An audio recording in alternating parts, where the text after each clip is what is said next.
Mesdames, Messieurs, bonsoir et bienvenue dans ce 19h. Dans cette édition, focus sur la politique au Bénin, marquée par les premières semaines de gouvernance du président Romuald Wadaye, ponctuée par plusieurs actions et déplacements. L'analyste politique Rapik Maforikan apporte son éclairage. Nous évoquerons également la trêve politique en vigueur et ses implications pour les acteurs des médias. Diplomatie internationale avec un tournant majeur annoncé au Moyen-Orient. Le Pakistan affirme qu'un accord de paix a été trouvé entre les États-Unis et l'Iran, dont la signature est prévue en Suisse. Dans la foulée, plusieurs annonces ont été faites concernant le détroit d'Ormuz. Pour mieux comprendre les enjeux, l'analyste géopolitique Martial Akouete apporte son éclairage dans ce 19h. Au Mondial 2026, les phases de groupe ont offert plusieurs rencontres disputées dans la nuit du 15 au 16 juin. Entre matchs nuls et duels équilibrés, certaines grandes nations ont été accrochées, tandis que d'autres s'apprêtent à faire leur entrée en lice. Le résumé des résultats et les affiches à suivre dans ce journal. Apprendre chauffeur, c'est sentier. Oui, c'est sentier.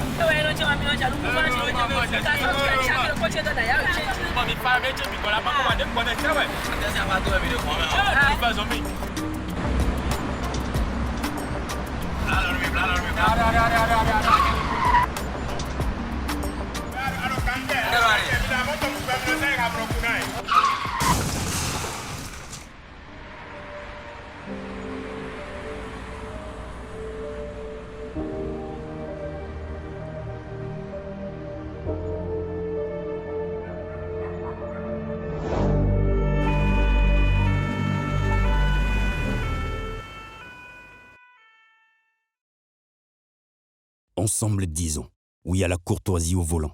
Stop à l'excès de vitesse, à la distraction au volant et à l'incivisme sur la route.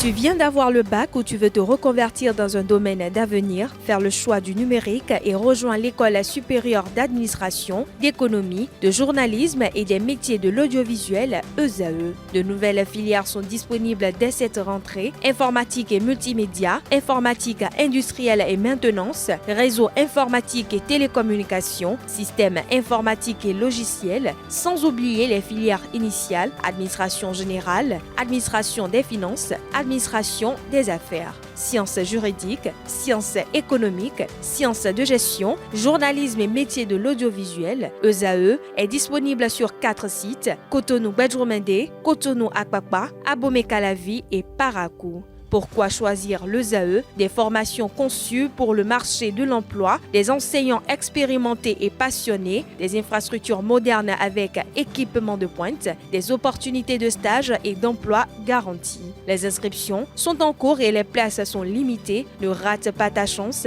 Donne vie à tes ambitions avec l'ESAE. Contacte-nous vite par appel ou par WhatsApp au 01 98 98 14 00 ou via email scolarité@esae.bj et visite notre site web www.esae.bj. Ton futur commence maintenant avec l'ESAE. Tu investis dans un avenir professionnel, concret et sécurisé. ESAE, l'excellence à un nom.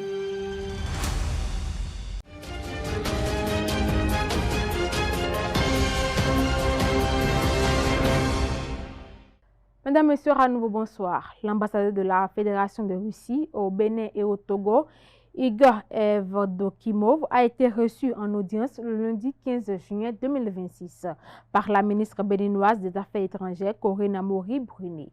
Au cours de cette visite de courtoisie, le diplomate russe a félicité la ministre pour sa récente nomination. Les échanges ont porté sur le renforcement de la coopération entre le Bénin et la Russie, notamment dans les domaines économiques et humanitaires. Les deux personnalités ont également abordé la concertation entre leurs pays au sein de l'Organisation des Nations Unies et d'autres instances internationales. Le 24 mai dernier, Romuald Wadaye prêtait serment au Palais des Congrès de Cotonou. Après 20 jours à la tête de la gouvernance, le président béninois a enchaîné les actions et les mesures comme les voyages d'amitié et de travail, de même que les mesures sociales. Dans l'élément à suivre, Agapit Maforikan, analyste et consultant politique, livre son analyse au micro de Francis Fahami et de Quentin Amoussou. Le président Wadaye, l'avantage qu'il a et qu'aucun de ses politiciens n'a eu, c'est qu'il a été là. il était là. Et il était activement là. Donc, ministre d'État, ministre de l'économie et des finances, chargé de la coopération, entre autres, il a vu, il a participé à la mise en place du nouveau Bénin que nous magnifions aujourd'hui. Donc c'est logique que, une fois président, il puisse passer à l'action. Il connaît les qualités les prouesses de la décennie précédente, il connaît les limites de la décennie précédente. Et lors du lancement de ce projet de société, il a dit qu'il corrigerait ce qui n'aurait pas été bien fait, ou qu'on aille plus loin encore. Donc c'est ce qu'il est en train de faire. Une diplomatie de proximité, comme aucun chef d'État. Avant lui ne l'a fait, en moins de 10 jours, pratiquement 10 jours, il a fait le tour de 7 pays de l'UEMOA et du géant nigérien. C'est important et c'est franchement bien géré. Par ailleurs, il a commencé par mettre en place son dispositif, son équipe, le gouvernement, le jour de la prestation de service, et ses propres collaborateurs à la présidence de la République, comme au gouvernement. Les ministres conseillers, pour faire le pont politique. Il a fixé le cap. Il a commencé par imprimer sa marque avec le conseil des ministres mensuels. Les ministres qui sont invités à être des acteurs du développement que des relais politiques. Alors, l'un dans l'autre, on retiendra bien évidemment le grand projet social.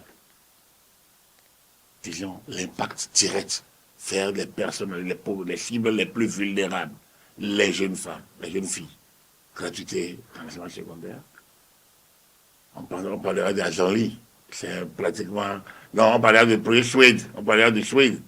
C'est pratiquement le Suède, disons, à ciel ouvert carrément maintenant. Donc et ça se voit. Les efforts pour que les filles aillent à l'école, aujourd'hui se voient pratiquement aussi un peu au bac. Les effectifs sont presque en parité, sinon parfois. J'ai écouté le lancement du bac. Il y a des établissements où les effectifs des candidats filles dépassent celui des candidats garçons. C'est quelque chose d'important. Avant, on pourchassait, on quémandait les filles à l'école. Donc, c'est un projet important. La prise en charge des urgences sanitaires. Par ailleurs. Donc, l'un dans l'autre, je pense qu'il a réussi, tout le monde l'a dit, même le parti, les démocrates, le parti FCBE, alors ces deux partis qui à quelques instants étaient encore dans l'opposition, l'une radicale, l'autre assez gérable, et qui est passé à la majorité, mais l'autre est dans l'opposition. Mais ils l'ont félicité. Donc, ça veut dire quoi? Ça veut dire que le président a démarré sur les chapeaux de roue, c'est à son actif maintenant. Il ne sert à rien de monter rapidement au sommet de la montagne. Encore faudrait-il s'y maintenir. Et c'est tout le mal, je vais dire tout le bien qu'on lui souhaitera, pour le bien de la patrie, de la République.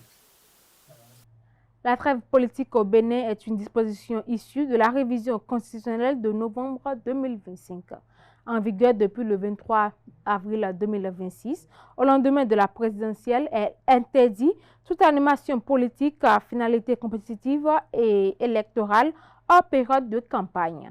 Quels enjeux et implications pour les acteurs de la presse béninoise? Réponse avec Agapit Maforigon.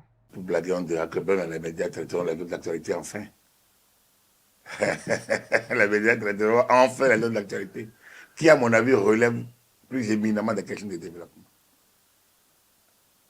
Jacques Chirac disait au cours d'un sommet, notre planète brûle et nous regardons dehors. Le réchauffement climatique est un problème. La mort de l'ONU, par exemple, qui fait qu'aujourd'hui, les conflits à l'international ne sont plus maîtrisables parce qu'il y a tellement de guerres de leadership et de petits leaders, de petits diablotés secrets par-ci, par-là. Il y a beaucoup de questions. Quand nous regardons dans notre sous-région, donc dans notre géopolitique, question nous restons un peu dans notre environnement géopolitique. Quand on le regarde, il y a suffisamment de sujets. Le bon voisinage, ça n'a pas besoin de trêve, ça. La libre circulation des personnes et des biens, ça n'a pas besoin de trêve. La libre circulation des intelligences, par exemple, n'a pas besoin de trêve. Constater que le bac est organisé à temps, n'a pas besoin de trêve. Mais s'interroger de l'importance du CEPE et du BPC, n'a pas besoin de trêve. Se demander si nous devons continuer à traiter, enfin, à avoir le cursus scolaire hérité de la colonisation, n'a pas besoin de trêve. S'interroger sur notre vivre ensemble, n'a pas besoin de trêve. Sur le militantisme, n'a pas besoin de trêve. Il y a tellement de choses. Depuis la proclamation des résultats définitifs, est-ce que vous vous êtes senti désœuvré? Si vous ne vous êtes pas senti désœuvré, ça veut dire que la trêve n'empêche pas l'actualité politique. N'empêche pas l'actualité. Mais au moins nous amène à faire autre chose que de la chamaille, le relais de la chamaille. On a injurié, on a attaqué, on menace. On va au moins apprendre aux enfants, à la nouvelle génération, aux générations futures, les bons mots, que les mots mauvais du dictionnaire, les bonnes manières, que des manières basses, de bas niveau, des injures, des dénonciations calomnieuses, des vociférations sans lendemain, la défiance de l'État. Ce n'est pas des choses. Donc, la classe politique est une opportunité pour le bien-être de chaque Béninois. C'est une opportunité pour la bienfaisance. C'est pour une opportunité pour le bon vivre et le savoir-vivre. Les médias n'ont pas la problème. Au contraire, les médias doivent se réjouir. Parce que ce n'est pas les médias qui créent l'information. Les médias en traitent. Mais ils ne créent pas. Donc, du coup, la classe politique qui avait survivre doit travailler. Et le Parti des démocrates a ouvert le banc en disant, nous allons nous adapter. On est rare. À un conseil, on va réfléchir ça. Donc, les partis actent ça déjà. Nous devons en être contents. Nous devons aller vers ce qu'on appelle le journalisme de solution. Et quitter le journalisme. Voilà. Donc, c'est une aubaine. Moi, je trouve que dans le cadre de Bénin, la fin de 2060, c'est une aubaine pour moi. Et pour la nouvelle génération, c'est une aubaine pour elle. De connaître au moins un pays où on parle de tout, mais pas de l'injure. Qu'on ne parle pas de la violence facile, de la rage. Je ne me mélange pas avec la rage et je ne pas de ceux qui récupèrent ces formules et les manipulent d'abord. Non. Je pas de la rage.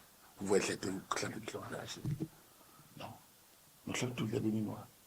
Donc la traite est une opportunité et pour la classe politique et pour les médias.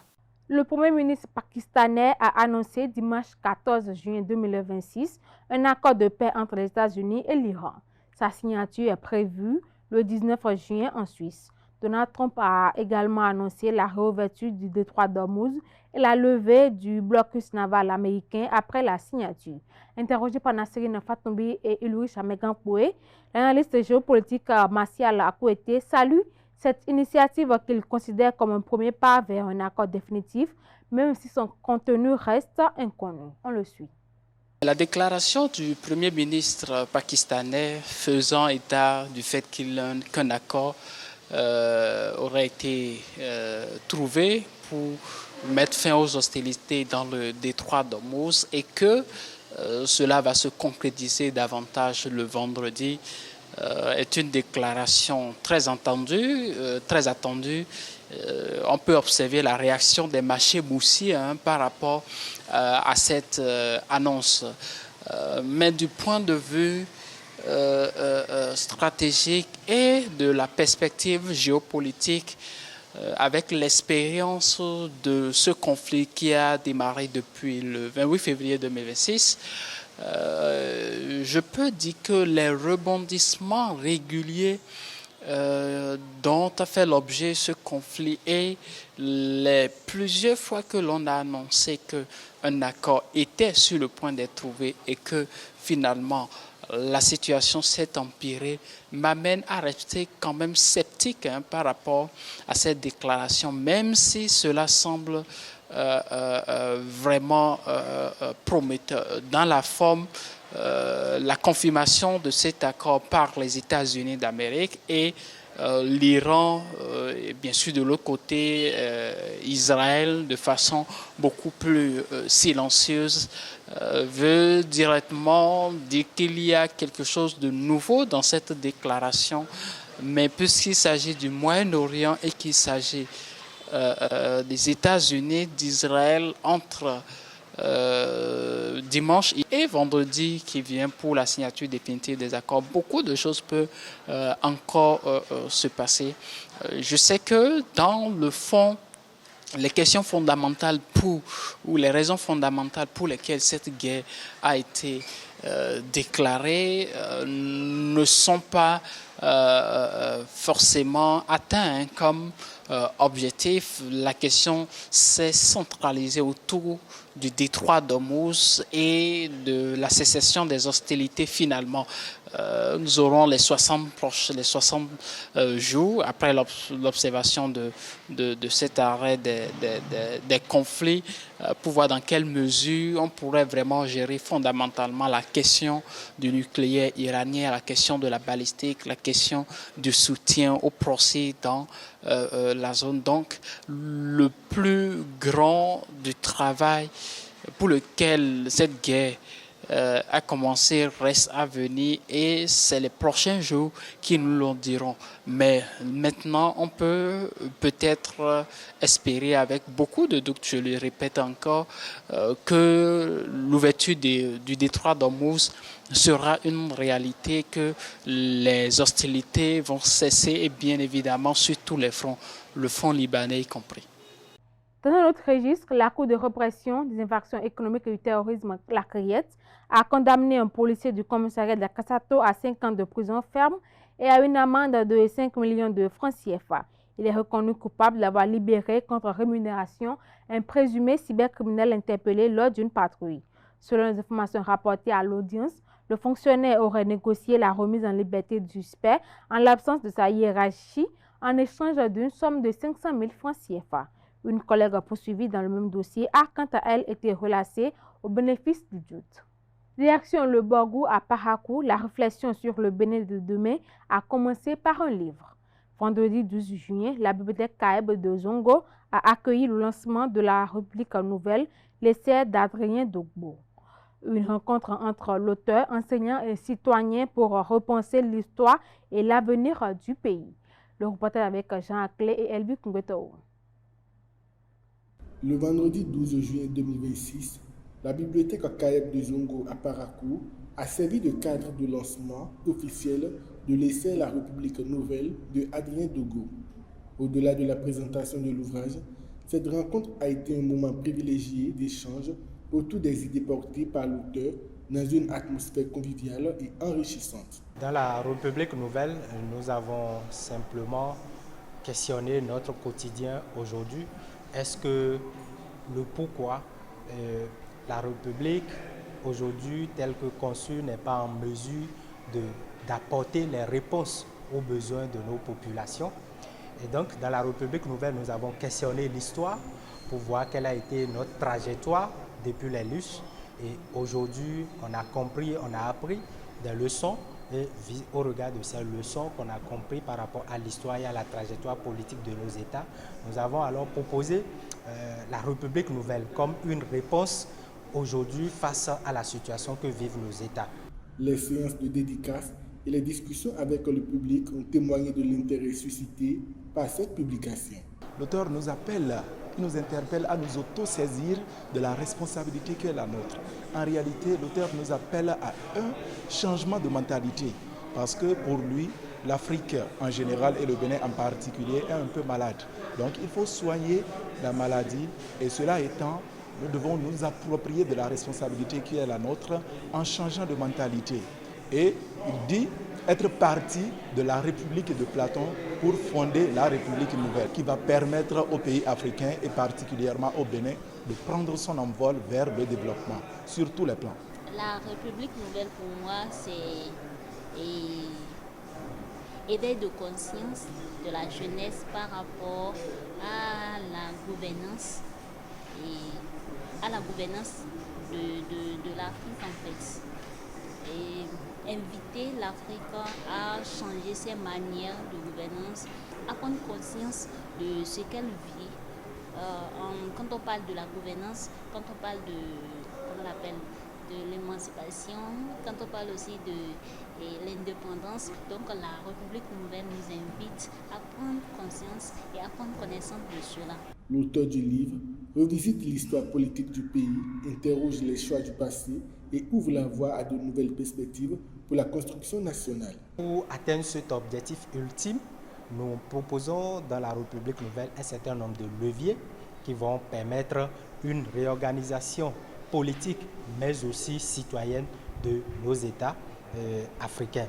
Par exemple, pour la souveraineté, nous proposons que les États africains cessent d'espérer un héros qui va venir libérer le pays, mais nous devons procéder plutôt à une réforme de la citoyenneté consciente, afin donc de créer une masse critique de jeunes gens engagés et dévoués pour la République.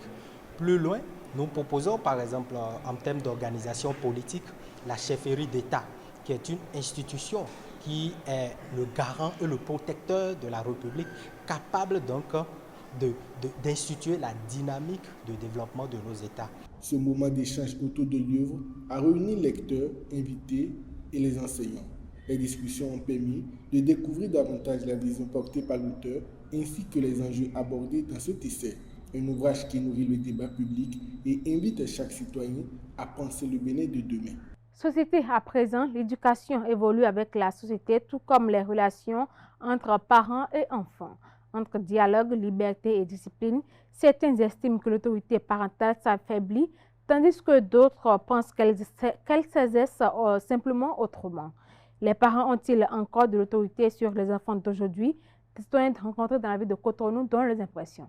Beaucoup de parents n'ont pas de toute la sur leurs enfants. Puisque bon, la génération d'aujourd'hui, on est devenu autre chose, quoi.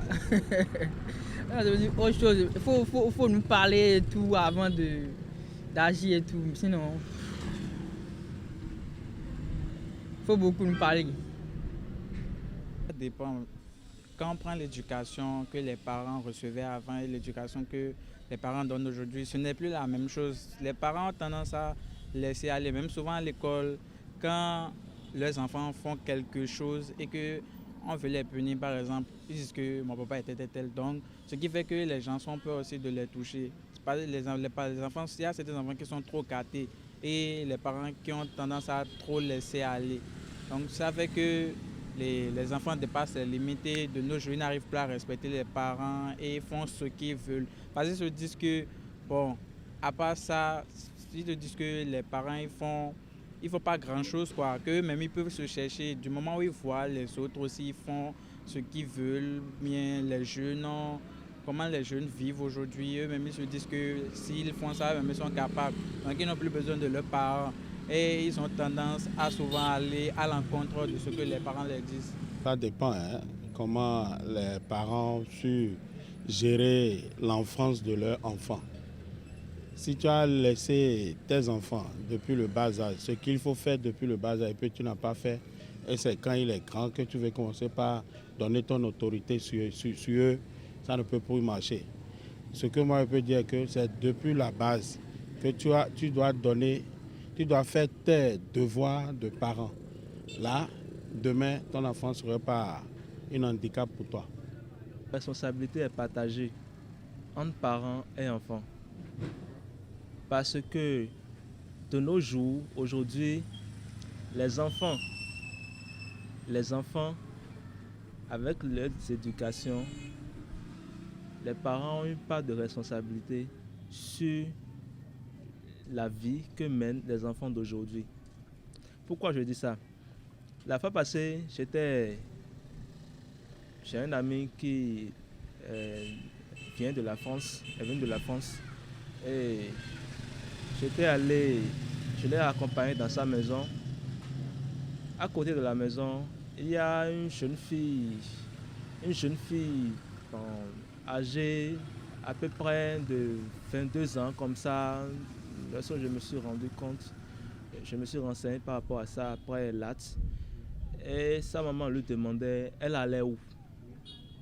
Elle disait à la maman qu'elle allait chez ses amis, qu'elle vient dans 3 jours. Vous comprenez? Qu'elle vient dans 3 jours. Mais ça m'a fait un peu réfléchir cela, je me suis demandé quelle éducation les enfants même reçoivent de leurs parents aujourd'hui. Ou la maman même la laisse partir sans rien dire. Les enfants amènent de grosses sommes d'argent à la maison. Les parents ne demandent même pas d'où vient cet argent. Ils mènent une vie où eux-mêmes ils ne savent pas. D'où les enfants même, comment ils ont fait pour mener une telle vie dans leur maison et autres. Vous comprenez? Donc c'est la plupart des parents ont une part, si les enfants mènent mal une vie aujourd'hui, les parents aussi ont leur part de responsabilité dedans. Aujourd'hui, maintenant, il y a les droits des enfants, les droits de ci, les droits de ça. Si tu frappes même ton propre enfant, mais là, tu as un problème. Il rate aussi aller au commissariat, on viendra te chercher. Ton enfant, même que ton propre enfant. Or, au lieu que ce que tu fais, c'est pas bon. On te frappe, tu dis non, papa, tu ne veux pas me frapper. Ou bien maman, tu ne veux pas me frapper. C'est à cause de nos lois bidons qui tombent sur nous maintenant. C'est ça qui nous donne les problèmes. C'est pour ça qu'aujourd'hui, beaucoup de parents n'ont plus d'autorité sur leurs enfants. Par rapport à ce point, moi, je vois que bon, ce n'est pas que les parents n'ont pas l'autorité sur les enfants, mais l'éducation, notre éducation d'aujourd'hui, parce que moi, je commence depuis à l'école, parce que les programmes qui sont arrivés par rapport à l'intervention des ONG pour dire que bon, les parents n'ont plus le droit de corriger les enfants à un niveau de... Comme moi je n'ai pas fait le nouveau programme, moi j'ai fait l'ancien programme. Donc l'éducation que moi j'ai eue, ce n'est pas ce qui se passe aujourd'hui. Et mon enfant, donc moi j'ai à la maison, je ne veux pas lui donner l'éducation ce qui se passe aujourd'hui. Et je suis... Mais ça ne peut pas m'amener jusqu'à abattre ma fille ou abattre mon enfant. Jusqu'à la mort va l'emporter, c'est trop parti. Considéré comme un acte qui consiste à créer une connexion émotionnelle forte, à susciter le désir et à attirer l'attention d'un homme, l'envoûtement, communément appelé basse, gagne du terrain en Afrique. Bonne ou mauvaise pratique, des citoyens rencontrés dans la ville de Cotonou donnent leurs avis sur le sujet. Basser un homme n'est pas une bonne attitude, n'est pas un bon comportement parce que construire une bonne relation est la base générale pour l'homme et la femme. Mais aller basser un homme, bon, je vois ça de façon irrégulière. C'est pas normal, voilà. C'est pas normal parce que construire une bonne relation est mieux d'aller faire gris-gris et de prendre l'homme, pas forcer, je vais parler. Hein. Si je parle de basser un homme, c'est genre je prends l'homme là, pas forcer, ou bien la femme pas forcer. Parce que peut-être que la femme ou bien l'homme n'est pas d'accord de cette relation. Donc je peux aller basser la relation pour pouvoir la voir. Donc ce n'est pas une bonne chose selon moi. Le fait de passer un homme à subvenir à ses besoins, si ce n'est pas de façon naturelle, ça finit toujours mal. Ces genres de trucs sont très souvent éphémères. Normalement, l'amour doit être réciproque. Comme la Bible l'a dit, aimez-vous les uns et les autres. Aujourd'hui, on constate plusieurs femmes s'adonnent ou plusieurs hommes s'adonnent à ce phénomène qui n'est pas une agréable chose. C'est parce que de un, et la personne les personnes qui font ça, ils ne se connaissent pas. Et aussi, il y a un problème d'âge aussi. Quand l'âge évolue, il y a des personnes qui sont vraiment désespérées et tout ça là. Mais il y a des personnes qui vont choisir ce phénomène pour pouvoir attirer les hommes. Ce qui peut pousser la femme à aller basser un homme, moi je vois très simple. Si la femme est matérialiste, voilà, il voit que l'homme est riche, il est super bon, je peux profiter pour pouvoir prendre ce que je veux. Donc rapidement, il peut aller basser cet homme-là. Donc cela peut pousser la femme à aller basser un homme, surtout le bien matériel. Ça ne durera pas pour l'éternellement. Parce que si jamais l'homme constate que c'est ce qu'elle a fait pour pouvoir avoir tout ce qu'elle veut de l'homme là, l'homme peut lui faire du mal, eh bien aussi, elle-même aussi, elle peut aussi se faire du mal sans savoir que c'est à cause de l'homme, tout ce qu'elle a fait à l'homme, que l'effet est en train de retourner sur elle, quoi. Oui, elle ne peut pas savoir que c'est ce qu'il a fait à l'homme là qui retourne sur elle, quoi. Donc, selon moi, ce que je pense de ça, tout ce qu'ils ont fait, les femmes font pour pouvoir être attachement aux hommes là, c'est pas du tout bon. C'est pas la bonne manière de la voir. Parce que quand tu le basses, après, l'effet va finir quand même. Tout ce qui a un début a toujours un fin. Donc, et quand l'effet va finir et l'homme va rendre compte qu'il était passé, donc ça c'est à quoi? Et votre relation va finir comme tu ne veux pas, et puis ça a commencé par avoir des disputes, et puis en fait c'est pas une bonne pratique quand même. Les vieux dossiers sur les réseaux sociaux désignent le fait d'exhumer d'anciennes publications, photos ou vidéos pour nuire à une personne. Ce phénomène repose sur des mécanismes précis et engendre des conséquences majeures dans l'espace public numérique. Et pour avoir une idée des causes de ces comportements, nos reporters se sont rapprochés de quelques citoyens de la ville de Cotonou. Suivons ensemble. C'est un vrai sujet que vous posez là parce que c'est vraiment viral et on voit très souvent, surtout ces derniers temps, des gens font des trucs du genre. Je crois qu'à la base, c'est quand on ne se respecte pas, on peut se permettre de faire des trucs du genre. Voilà. Et déjà, chez nous, il y a la base qui est ratée chez certaines personnes et les réseaux sociaux sont gratuits. Donc, on peut monter sur la toilette, dire ce qu'on veut et dans l'idée de faire du mal à son second. Et ça, vraiment, ce n'est pas du tout bien. Voilà. On peut le dire, par exemple, en France, par exemple, il y a quelques semaines, ils ont interdit les réseaux sociaux aux jeunes. À un certain âge, voilà, donc c'est un peu ça. Et c'est un phénomène très récurrent et il faut vraiment trouver une solution pour limiter ces trucs parce que ce n'est pas du tout bien. De nos jours, ce qui se passe actuellement sur les réseaux sociaux est de l'insécurité totale. L'insécurité concernant le numérique et la divulgation des contenus pour nuire à n'importe qui.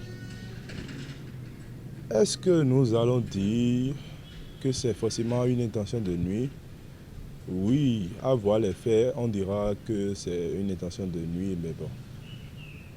Supposons un exemple. Il y a quelqu'un qui perd son téléphone et une autre personne retrouve le téléphone. En fouillant par exemple ce téléphone, il découvre des trucs et il se dit, bon, c'est quoi ça? Il partage avec ses amis, supposons, et ses amis en retour partagent avec d'autres personnes. Ça aussi c'est de la divulgation, sans que cette personne ne se rende compte que ce qu'il est en train de faire est un acte malsain, par exemple. Il peut supposer que les contenus qu'il a vus dans le téléphone est un porno, par exemple, est divulgué, puisque les pornos de nos jours sont sur Internet et partout. Et il peut aussi savoir que ce truc qu'il est en train de voir là est sûrement à telle personne et il peut avoir connaissance de cette personne et malgré ça divulguer ce contenu en question. Donc cela est peut-être dans l'optique de s'amuser et parfois de nuire. Il y a d'autres personnes qui se rendent compte que ce qu'ils font n'est pas du tout bon. Selon moi, la personne, c'est la jalousie. Par exemple, quand il voit que la personne pèse maintenant, il peut être jaloux de la personne parce qu'elle est riche, elle a tout et elle n'a pas. C'est ça. La personne peut faire ça pour avoir de la visibilité. Et on peut corrompre les gens pour avoir de l'argent et tout. Par exemple, quand il partage maintenant, il peut y avoir des gens qui like et qui s'abonnent à son compte et tout. Et avec les abonnés, tu peux avoir de l'argent un peu. Et tu peux gagner un peu de l'argent sur TikTok. Toi-même qui viens de filmer la vidéo de toi-même en animation, tu dois penser à deux choses, à le mal et le bien. Après tes actions en vidéo. Parce que aujourd'hui sur les réseaux sociaux, même moi-même qui est ici, on dit souvent que genre, son téléphone portable est une vie privée. Mais à tout moment, je peux remettre mon téléphone à mes frères ou l'un de mes camarades. Et lui, il peut voir les vidéos. Quand lui peut voir quand lui il a vu les vidéos, il ne peut pas penser à les mêmes choses que moi-même. Lui peut penser à autre chose directement. Donc de là, lui peut balancer les vidéos ou les photos sur son téléphone pour publier. Donc moi, je ne peux pas donner la faute à l'ami ou mes frères. La faute est à moi-même. C'est pour avoir des vues. Là, ils vont faire des gestes pour avoir des vues. Il y a de nos jours, tant que tu postes une publication, souvent pour avoir plus de vues, on met des contenus à caractère sexuel pour attirer l'attention des jeunes, vous voyez. Donc je dirais que ça incite beaucoup de personnes à aller voir ce que vous publiez et tout. Donc oui, ça permet d'avoir plus de vues également. Avec l'évolution du numérique, les habitudes de consommation changent progressivement. Aujourd'hui, de plus en plus de personnes préfèrent acheter ou vendre en ligne, séduites par la rapidité et la praticité. Mais cette nouvelle manière de faire du commerce fait aussi débat. La vente et l'achat en ligne, bonne ou mauvaise pratique, peut-elle un jour remplacer nos marchés physiques? Élément de réponse dans ce propos recueilli. Ça m'a permis d'avoir acheté beaucoup de choses, la vente en ligne. Peut-être si je rentre sur TikTok, il y a les gens qui font live pour vendre les choses. Moi, personnellement, ça m'a permis d'acheter beaucoup de choses, beaucoup d'articles. En fait, bon, je n'ai pas encore rencontré une personne qui m'a fait déjà du faux. Je n'ai pas encore rencontré ça. La vente en ligne, franchement, moi, j'ai aimé. Tu fais ta commande, on remet ça au livreur, on donne ton numéro au livreur, tu es à la maison, le livreur t'amène ça, il prend son argent. Selon moi, c'est une bonne chose. Ça permet de vite, comment on va dire là, de vite faire ce que tu as à faire, quoi. Par exemple, si tu veux faire Momo sur ton compte maintenant, si tu as de l'argent sur ton compte, tu peux payer ton crédit directement. Secondo, tu veux payer quelque chose sur le net, ça t'arrange de vite faire ce que tu as à faire, c'est tout. C'est une très bonne méthode qui permet, si tu es chez toi, tu veux commander des choses en ligne, c'est une très bonne méthode. Mais parfois aussi, il y a aussi les gailles. Tu commandes et le retour, tu n'as plus le retour. Bon, beaucoup de gens ont peur pour ça. Mais moi quand même, je fais quand même des achats en ligne. Et avant de faire ça, je vois d'abord l'authenticité de l'entreprise qui est en charge de faire ces achats d'abord, avant de le faire. Il y a certains jeunes aujourd'hui, ils vendent le show en ligne, tu l'envoies de l'argent, tu ne retrouves même pas. Tu vois. Ceux-là, chance, il faut que la loi applique pour eux de le détester comme il le faut, quoi. Oui. Et ceux qui font leur devoir, et concernant si on les a envoyé de l'argent de choses en ligne là, de fait que la personne envoie l'argent, il veut ceci ou bien les habits, il remet la personne. C'est bon. Il gagne son gain.